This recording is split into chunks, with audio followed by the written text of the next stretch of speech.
je le fais de la main gauche parce que de la main droite, je sais pas, j'ai un problème, j'y arrive presque pas. Voilà. Bonjour et bienvenue sur Guerre et Plomb pour cette nouvelle vidéo. Alors nous allons parler cette fois-ci d'un jeu de rôle, Star Trek Adventure, chez Arcane Asylum. C'est une traduction d'un jeu édité par Modiphius, donc on va voir le système de règles que l'on vous avait déjà expliqué il y a quelques mois avec Conan, c'est le système de 2D20, et nous allons faire un feuilletage express de ce gros pavé qui va vous permettre de vous replonger dans les aventures du capitaine Kirk, du capitaine Picard et bien d'autres. Voilà, donc ce Star Trek Adventure est sorti il y a quelques temps, depuis il est sorti des suppléments, enfin la gamme est assez étendue, donc là nous allons faire un petit premier pas dans l'univers de Star Trek vu par Modiphius et Arcane Asylum. A tout de suite pour ce feuilletage express. Voilà, on se retrouve donc devant le livre de règles de Star Trek Adventure. Enfin, il y est déjà sorti pas mal de jeux Star Trek auparavant. Le plus ancien, je crois que c'était il y a très très longtemps, c'était chez Faza. Après, il y en a un qui avait un gros succès, c'est Last Unicorn Games, qui avait consacré plusieurs ouvrages aux différentes périodes. Et ensuite, je crois qu'il y a eu des Decipher qui avaient fait quelques trucs, mais pas grand chose de vraiment mémorable. Ici, Star Trek Adventure, c'est un gros défi. On se retrouve devant un ouvrage tout en couleur, un superbe ouvrage tout en couleur. Alors à l'intérieur, moi je vous dois avouer que vous allez le voir, j'ai eu un petit peu de mal à lire le livre. Il est très compact, il est très sombre, il y a beaucoup la police est petite, etc. Donc c'est un ouvrage assez difficile à lire, mais je dois avouer qu'à la fin, je ne l'ai pas regretté. On va commencer par décrypter un petit peu ce qu'il y a à l'intérieur. Voilà, alors là, bon, vous avez le quadrant alpha, avec les différentes composantes du quadrant alpha, une belle carte. Alors vous voyez ici, c'est tout en sur fond noir, avec l'écriture en orange et en blanc, et pas mal aussi de violet. Alors à chaque fois, vous avez énormément d'illustrations, et ça c'est vachement bien quoi. Vous avez des plans de vaisseaux, des dessins qui nous ramènent aux différentes séries et films. Bon bref, c'est du super boulot. Bon, là, vous avez une petite introduction. Alors, il y a écrit « Bienvenue au 24e siècle ». En effet, dans Star Trek Adventures, le jeu est basé sur le 24e siècle, c'est-à-dire la période de Next Generation, de DS9 et de Voyager.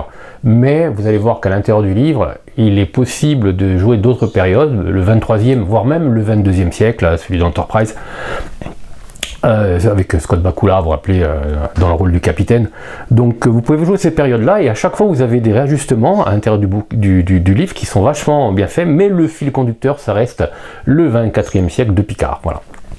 Alors on va feuilleter un petit peu tout ça. Là il vous présente un petit peu de quoi auriez-vous besoin, des bases pour jouer, un exemple de feuille de personnage.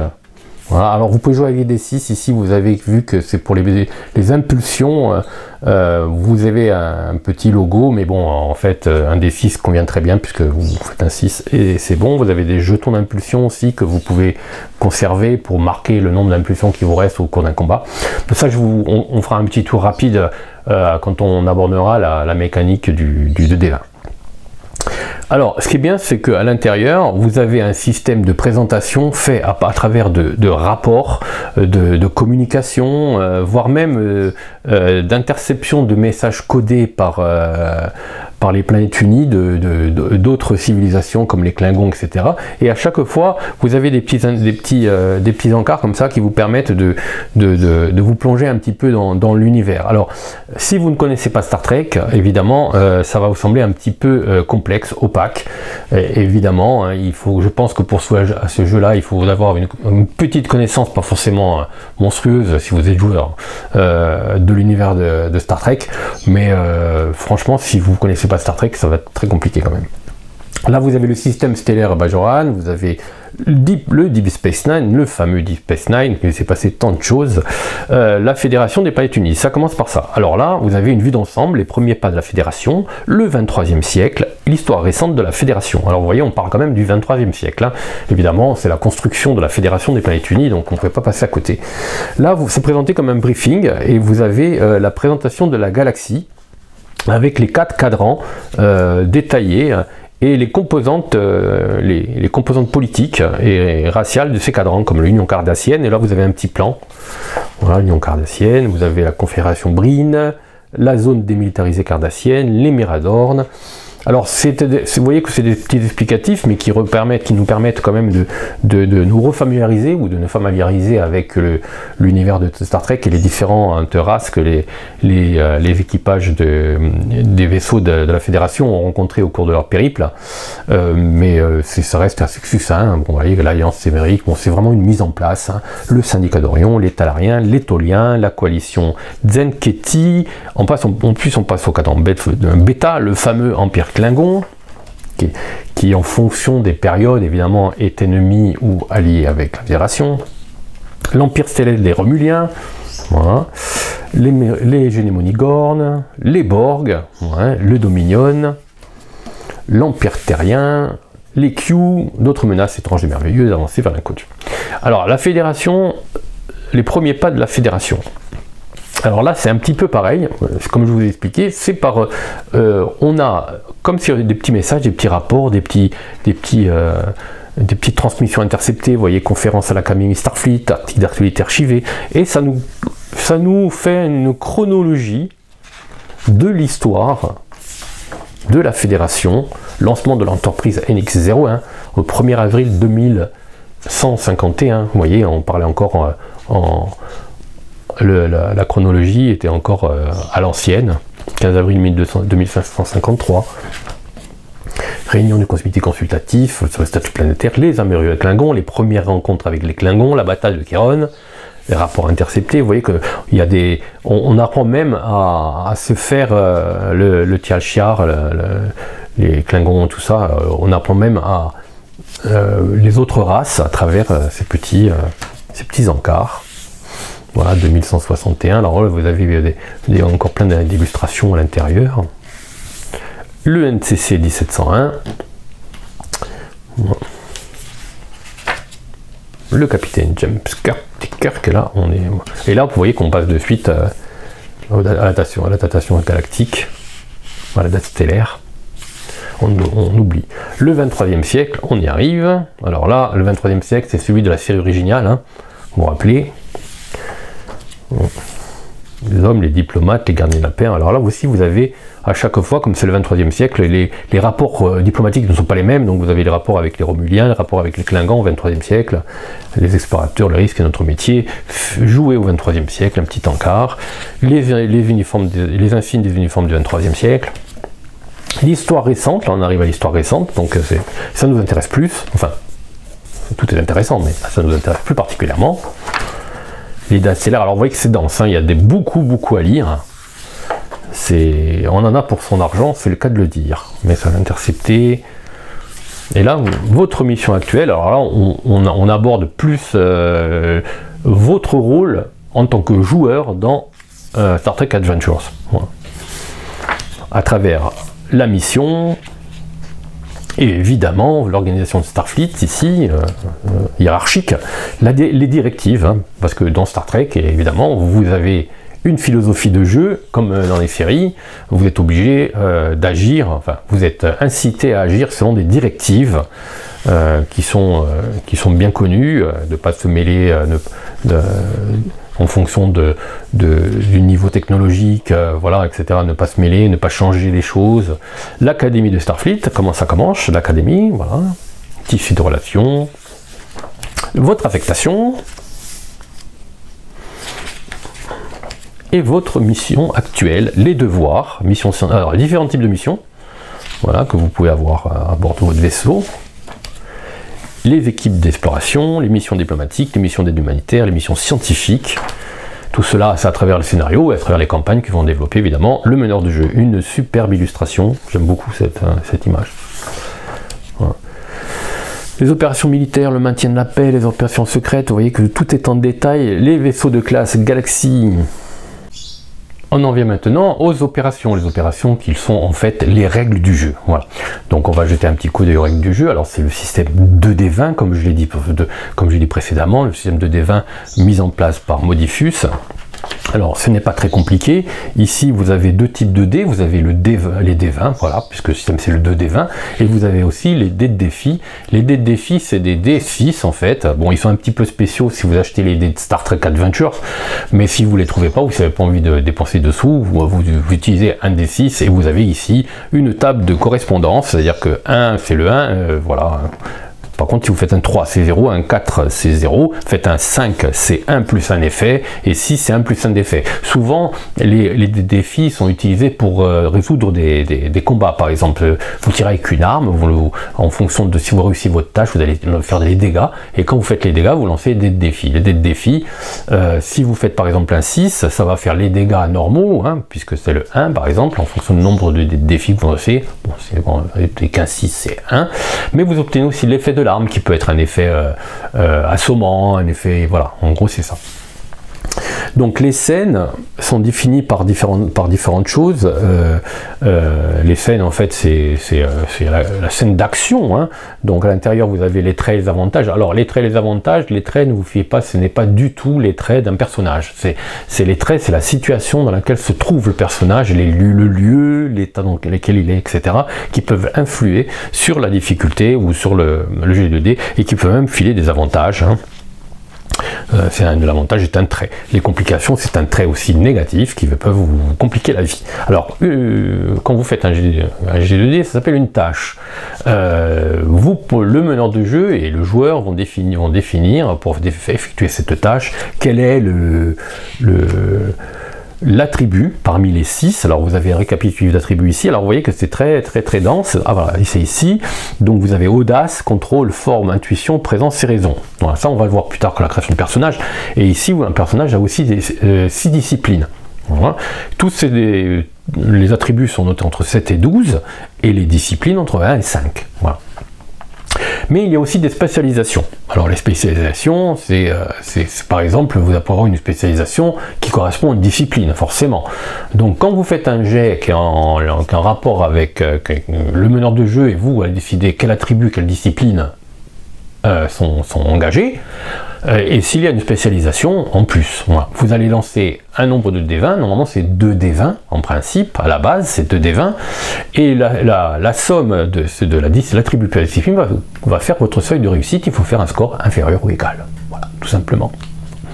Si la difficulté souvent est fixée par entre 0 et 5 par le meneur de jeu, et en fonction de, si vous dépassez, vous avez un nombre de réussites qui est supérieur au seuil de réussite, automatiquement on appelle ce que vous avez des impulsions. Ces impulsions qui sont matérialisées par des jetons que le joueur possède, vont pouvoir être utilisées par le joueur ensuite pour avoir des bénéfices. C'est-à-dire il peut même dépenser par exemple un point d'impulsion, lui permet, c'est ici, voilà, lui permet aussi d'ajouter un D20 à la prochaine tâche par exemple. Donc la place d'avoir 2 D20, il en aura 3. Alors en gros, comment ça fonctionne? C'est assez simple. Et en fait, on a aussi on augmente les réussites si dans la discipline où il y a une spécialisation, si vous réussissez et vous faites un 1, ça compte 2. Bon, il y a des petits ajustements qui complexifient un peu la règle, mais ça reste dans l'ensemble, ça reste assez simple. Voilà. Évidemment, dans une tâche en opposition, c'est le nombre de réussites qui compte de chaque côté. Les complications, les impulsions, dépenser l'impulsion, vous voyez comment ça fonctionne. Les menaces, les déterminations. Alors, vous avez des déterminations et des idéaux, et ça va vous permettre de dépenser. C'est un seuil de points que vous avez au début à la création de personnage. Vous pouvez dépenser ces points de détermination, par exemple, pour lancer les dés, etc. Bon, ça c'est dans la création de personnage, on va le voir. La formation avancée. Alors ça c'est des règles optionnelles, avec les défis de base et les tâches étendues. Alors maintenant, au rapport, faire carrière dans la création du parcours. Là c'est la création du personnage. Vous avez évidemment choisi votre époque de jeu. Voilà. Vous allez choisir vos attributs. Voilà. Alors, il y a plusieurs méthodes pour choisir ces attributs, mais bon, un personnage en Star Trek est défini par 6 attributs. Voilà. Vous allez voir que dans un peu plus loin, chaque attribut est défini, donc vous n'allez pas avoir trop de difficultés à à choisir la valeur de vos attributs en sachant que la moyenne étant 8 et l'attribut toujours entre 7 et 12. On la présente. Les disciplines, là vous avez à quoi correspondent les disciplines. Quand vous avez 5, vous êtes vraiment un crack, vous avez 0, vous êtes nul. Hein. Les spécialisations, on en parlait, et les talents, ça va vous amener des bonus. Là, on arrive à la création du personnage. Après avoir défini un petit peu les concepts généraux, là vous allez choisir une espèce, voilà, parce que vous allez avoir plusieurs choix d'espèces en fonction de la période. Vous voyez qu'ici, andorien, humain, trill, vulcain, et en fonction de... Alors vous pouvez choisir, vous pouvez lancer un D20 pour définir au hasard la race de votre personnage, de l'espèce plutôt. Vous avez, chaque espèce est définie, ça va consacrer une page, avec les bonus d'attributs de l'espèce, les traits de l'espèce et les talents, hein, qu'il peut choisir dans la liste suivante. La page rentre, c'est pareil. Le bétazoïde, le dénobulien, l'humain, le télarite, le trill, le vulcain, les personnages habituels et uniques. Bon, si vous avez envie de créer votre propre espèce, bon, vous pouvez toujours le faire. Le milieu, vous avez une table aléatoire de milieu, vous lancez votre milieu, vous allez avoir le milieu dans lequel vous êtes originaire. Là encore, ça va vous amener des modificateurs à votre personnage. Alors vous voyez, c'est très linéaire, c'est pas compliqué, vous suivez le processus de création, il n'y a aucun souci. L'éducation, votre éducation, si vous êtes originaire dès le début de Starfleet, ou si vous venez des affaires de commerce ou des agricoles, l'académie de Starfleet, cursus de commandement, la carrière. Alors, c'est vous qui choisissez en tant que joueur. Vous pouvez choisir votre carrière. Donc, vous pouvez choisir jeune officier, officier expérimenté, officier vétéran. En fait, il faut vraiment vous mettre d'accord avec le meneur de jeu pour voir un peu ce qu'il va faire jouer, etc. Bon, les événements de carrière. Vous avez une table où vous pouvez lancer tous les événements de carrière qui sont ici. Donc, vous avez un paquet. Les touches finales. L'idéal, le grade, le rôle, etc.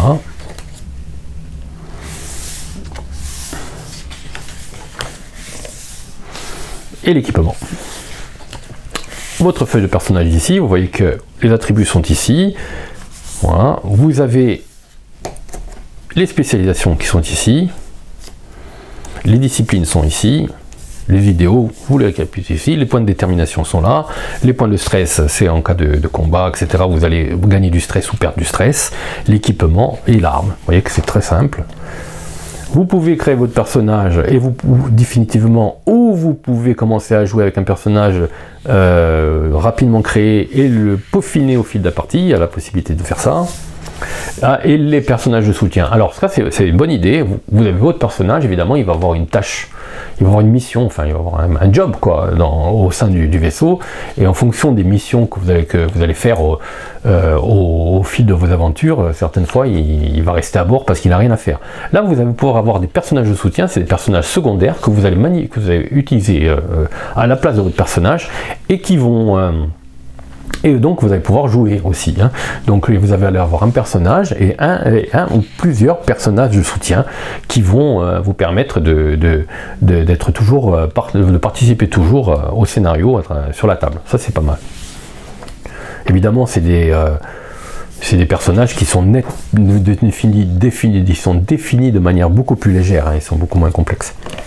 Les différents talents, vous avez vu que vous pouvez choisir des talents, ou vous allez pouvoir, en fonction de votre race, là vous avez une définition des talents. La progression, comment ça marche? C'est un système de jalons, c'est un système de points d'expérience qui sont des jalons. Voilà. Et en fonction des jalons, vous allez recevoir et ça vous permet évidemment de grimper, de vous faire grimper en réputation, etc. Alors les jalons, vous avez les jalons d'arc, c'est à la fin quand il y a l'arc, enfin je veux dire, c'est le point culminant de l'aventure qui va vous faire gagner des jalons. Là, on passe à l'ultime frontière, c'est les rencontres extraterrestres, tout nouveau monde étrange. Là, vous avez une définition un petit peu des planètes. Voilà. Ici, vous avez les différentes classes de planètes. Les rencontres extraterrestres. Avec les directives, les créatures agressives, les phénomènes stellaires. Alors là, vous avez un petit cours d'astronomie, hein, à un moment donné. Hein, pour les plus... c'est l'astronomie pour les nuls, un peu. Hein, les novas, les pulsars, les événements étranges, découvertes et progrès scientifiques. Alors en fonction évidemment de la période dans laquelle vous avez joué, au niveau rappelez-vous, les téléporteurs de la période de l'Enterprise, avec ceux du 24e siècle, ça n'a absolument rien à voir. Ils sont beaucoup plus fiables et beaucoup plus performants. L'entretien de noyaux de distorsion, les conflits, alors là c'est les règles de combat, le conflit social d'abord, pardon. Donc vous avez la règle pour gérer les conflits sociaux. Le combat en lui-même, ce n'est pas très compliqué, on reste sur le système 2D20, la distance influe, tout influe, bon tout ça amène des avantages et des inconvénients, l'utilisation de l'impulsion dans les combats, effectuer une attaque. Alors voilà, je vais m'attarder un petit peu, par exemple, étant donné qu'il s'agit, voilà, l'attaquant choisit l'arme qu'il envisage d'utiliser, il peut s'agir d'une arme de corps à corps, voire des poings, ou d'une arme à distance. L'attaquant désigne une cible viable, une arme de corps à corps ne peut être utilisée que contre des ennemis et objets au contact. Une arme à distance peut être utilisée contre n'importe quel ennemi visible. Le personnage déclare s'il effectue une attaque létale ou non. S'il porte une attaque létale, il ajoute un point de réserve à la menace. La menace, c'est comme les points d'impulsion, mais c'est pour le meneur du jeu. Parce qu'évidemment, dans Star Trek, on évite de tuer. Voilà. Le personnage entreprend une tâche qui dépend du type d'attaque. Dans le cas d'une attaque au corps à corps, l'attaquant entreprend une tâche d'audace, c'est l'attribut, et de sécurité de difficulté, c'est la discipline.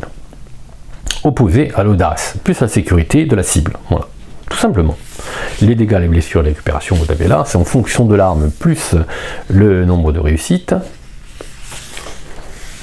Les types d'attaque, parce que vous avez différents types d'armes, évidemment. Vous avez, alors ça, c'est les effets, par exemple. Vous savez que le 5 et le 6 déclenchent des effets. Là, vous avez les différents effets. Dévastateur, intense, perforant, renversement, etc. La technologie et l'équipement, là, l'USS Defiant, voilà. Technologie et équipement, là, vous avez, évidemment, savoir choisir le bon outil, acquérir un équipement, acquérir plus d'exemplaires, l'innovation, le développement. Alors, il y a toute une règle pour créer des objets techniques, et ça, c'est absolument génial. Voilà. Donc, vous avez un process qui est ici, conception, pourquoi voulez-vous créer, le développement, et vous avez un système de G2D, de tâches, évidemment, qui va vous permettre de voir si vous créez cet objet ou pas. C'est pas mal du tout. La technologie avancée. Encore une très belle image. Armes, équipements et autres objets. Vous voyez que les petits tableaux sont très denses, etc. On est dans un bouquin assez... la pagination est très serrée, il y a beaucoup de choses à lire. Hein. Les protections, les armures, beaucoup d'implants. Un foyer dans les étals. Alors, on passe aux vaisseaux spatiaux. Et ouais, ce chapitre gère à la fois les vaisseaux spatiaux, les types de vaisseaux spatiaux, mais aussi les combats spatiaux. Dans les combats spatiaux, on va y arriver. Les différents lieux importants du vaisseau. Voilà, les bases stellaires, les colonies, les règles de vaisseau, avec les profils de vaisseau. Un vaisseau, c'est comme un personnage. Il a ses propres attributs, ses propres disciplines. Voilà. Donc les noms sont différents, mais ça fonctionne pareil. Et les joueurs vont aider le vaisseau avec des tâches qu'ils vont effectuer. Voilà. Les tâches de pilotage, etc. Donc au moment où il y a des situations critiques, le meneur de jeu, le joueur, va effectuer une tâche pour aider le vaisseau, en gros. Dans le combat spatial, c'est pareil.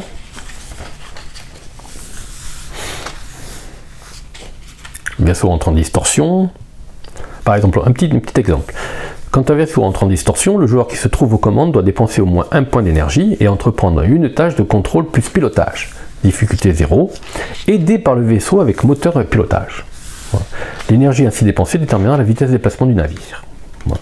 Tout fonctionne en faisant collaborer le vaisseau et ses caractéristiques intrinsèques avec les caractéristiques du personnage.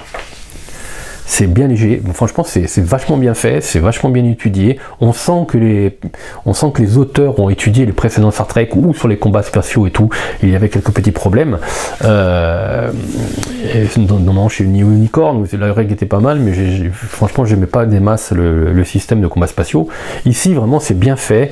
C'est pas très compliqué, c'est peut-être un peu difficile à prendre en main dans les premières parties, mais ça vient assez vite. Les dégâts sur les vaisseaux, les dégâts sur l'armement, etc. Évidemment, on peut, en fonction des armes de vaisseaux spatiaux, toutes les armes sont référencées ici. Moi, le seul truc que je trouve un petit peu dur, c'est que c'est quand même dur à lire quand même, parce que là, c'est compact, c'est dense, le chapitrage est serré. Un foyer dans les étoiles, vaisseau de ligne de Starfleet. Voilà les structures spatiales, les systèmes. Vous voyez ici les caractéristiques? Système, attributs, département, discipline. Tout simplement. Les différents vaisseaux. Classe défiante, la classe Excelsior. Alors vous les avez tous. Hein. Donc c'est pour ça que je vous dis, on joue au 24e siècle, mais vous pouvez jouer la période que vous avez envie. Hein. Franchement, il n'y a pas trop de difficulté à s'adapter. Tout est possible avec Star Trek Adventures. Voilà. Les profils de mission, réunir des informations, les talents de vaisseaux spatiaux, parce que chaque vaisseau spatial peut être particulier, et les touches finales. Et là, quand vous arrivez là, vous avez, en fonction de votre vaisseau, vous avez créé votre vaisseau. Hein. Les vaisseaux extraterrestres, les vaisseaux de l'Empire Klingon,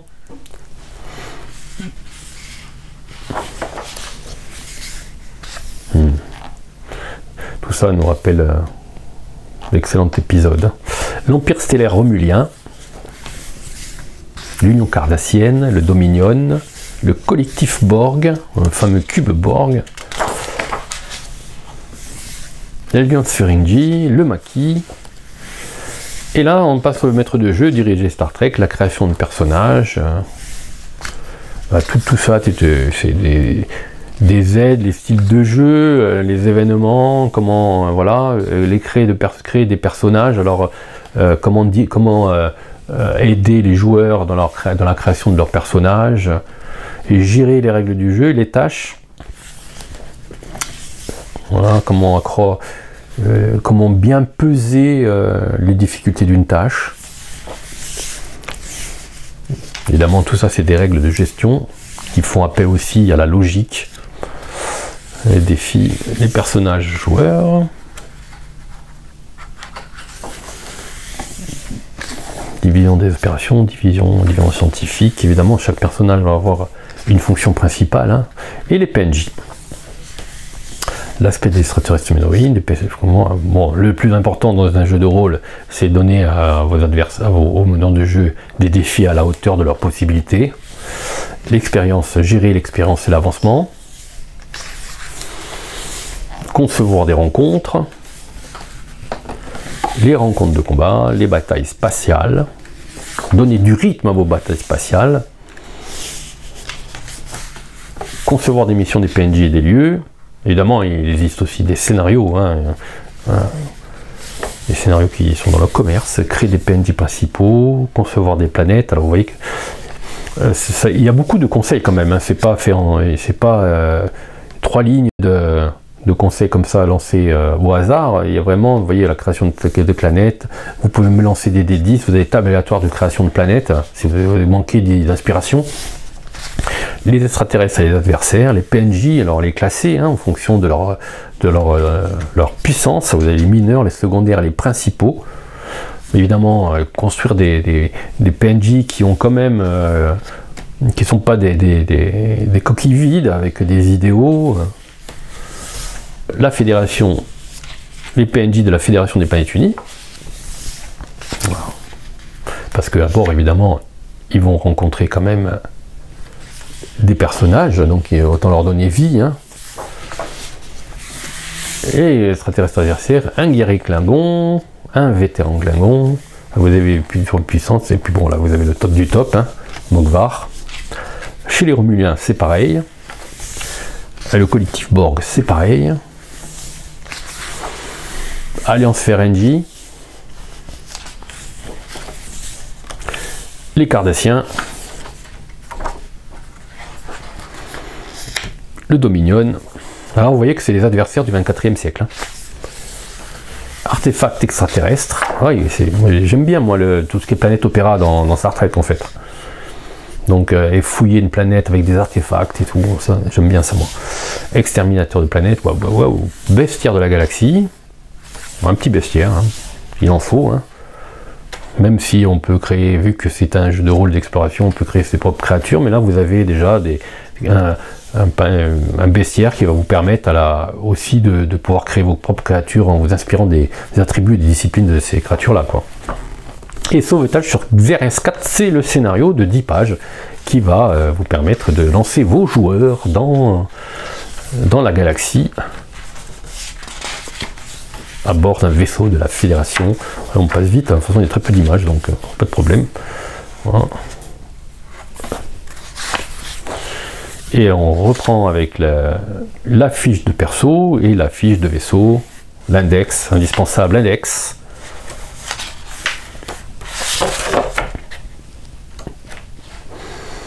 Aventure continue, des riverains, un recueil de missions, vous voyez.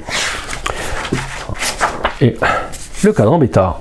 On confirme bien avec le cadran bêta et le fameux cadran bêta avec les Romuliens et les Klingons. Voilà. Voilà en quoi consiste Star Trek. Alors on est passé un petit peu vite, hein, évidemment. J'espère que ça vous a permis de voir un petit peu au moins en quoi consiste ce livre. Vous voyez qu'il y a tout le nécessaire à l'intérieur pour pouvoir jouer. Hein, franchement, vous avez besoin de rien d'autre. Bon, évidemment, il n'y a qu'une mission, hein, donc il va falloir peut-être investir ou alors créer propre aventure. À mon avis, sauf si vous êtes vraiment un spécialiste de Star Trek, un vrai trekkie, ça va être très difficile au début de créer vos propres missions pour aventure. Hein. Donc il va falloir se tourner quand même par des produits commerciaux. Mais là déjà vous avez de quoi faire. L'ouvrage est superbe. Le boulot de traduction, j'ai pas vu.